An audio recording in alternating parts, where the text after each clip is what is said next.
तो दोस्तों ये आप अच्छे से जानते हैं कि हमने कितनी बार बोला है कि जब भी सेबी कोई फाइन लगाता है, पेनल्टी लगाता है किसी भी एक्यूज्ड के ऊपर जो पकड़ा जाता है रंगे हाथ स्टॉक मार्केट में घपले करते हुए, उसके ऊपर सिर्फ पेनल्टी ना लगाए, उसको जेल में भेजें कुछ देर के लिए ताकि उसको रियलाइजेशन हो, बाकी दुनिया के आगे एक एग्जाम्पल सेट हो।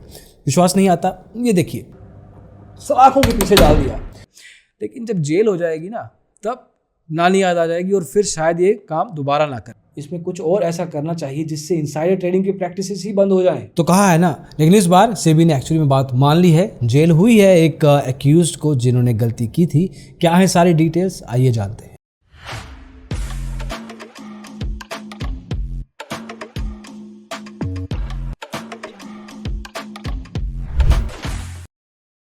तो दोस्तों केस है दिसंबर 2012 का। जी हाँ, 10 साल हो चुके हैं इस केस को। एल्ट्रो लिमिटेड का केस है ये। इसमें एडजुडिकेशन ऑफिसर ने फाइन लगाया था मंगलाबेन ए दोषी के ऊपर करीब 8 लाख रुपए का, लेकिन उन्होंने इस बात को नहीं माना, कोई पेनल्टी नहीं भरी, कोई फाइन नहीं भरा। इस बात को हो गए 10 साल, लेकिन दिए गए थे 45 दिन, लेकिन इन्होंने पता नहीं कितने साल लगा दिए, लेकिन अभी तक फाइन नहीं भरा। एडजुडिकेटिंग ऑफिसर ने क्लियरली प्रूव किया कोर्ट में कि उन्होंने बताया था, वार्निंग दी थी, कहा था बार बार कि आप फाइन भरिए भरिए भरिए, लेकिन उनके कान में जू नहीं रेंगी।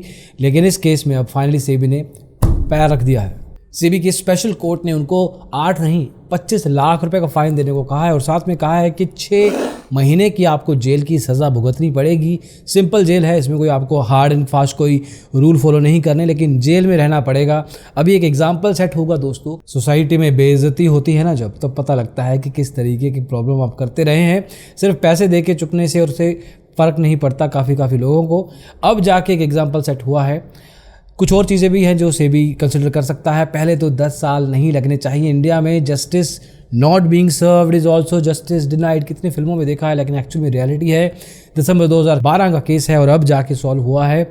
10 साल से वो फाइन नहीं भर रहे थे, तो that means we were allowing, हम अलाउ कर रहे थे कि वो फाइन ना दें। सिर्फ एक ऑफिसर की वार्निंग से कुछ फ़र्क नहीं पड़ रहा था। इसके अलावा भी एक टर्न अराउंड टाइम होना चाहिए। जिन ऑफिसर्स को केस दिए जाएँ सेबी के द्वारा, उनको एक टाइमलाइन दी जानी चाहिए। साथ में स्पेशल कोर्ट्स जैसे इस केस में मैनेज हुए और स्पेशल कोर्ट्स होने चाहिए। आइडिया ये है कि रेजोल्यूशन जल्दी होना चाहिए, सज़ा जल्दी बताई जानी चाहिए, ताकि जो लोग करते हैं दिक्कत मार्केट में, ट्रस्ट फैक्टर ख़राब करते हैं नॉर्मल एक रिटेल इन्वेस्टर का, वो लोगों को साथ के साथ सज़ा मिले। इससे ये होता है कि जो नया बंदा है, नया ट्रेडर है, इन्वेस्टर है, वो भी डरेगा कि यार यहाँ पे दिक्कत है।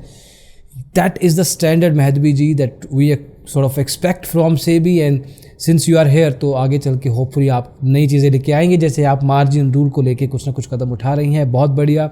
लेकिन इस केस में भी certainly you can have a serious लोग जो जेल में रहें थोड़ी देर। वैसे तो ये हम आपको स्टोरी या शॉर्ट में भी बता सकते थे, लेकिन कुछ बातें थोड़ी डिटेल में, हल्की सी डिटेल में बतानी ज़रूरी है। एक मैसेज जाना चाहिए बाकी के लोग, जब नया इन्वेस्टर ट्रेडर्स वीडियो को देखेगा ना, उसको भी एक वार्निंग मिलती है कि भैया गलती मत करना। इस वीडियो को आप वार्निंग समझ लेंगे तो भी एक अच्छा सिग्नल है आपके लिए कि कल को कोई दिक्कत आप खुद इन्वॉल्व ना हो जाए। अगली वीडियो में जल्दी मिलेंगे। इसको देखने के लिए बहुत बहुत शुक्रिया। Bye bye.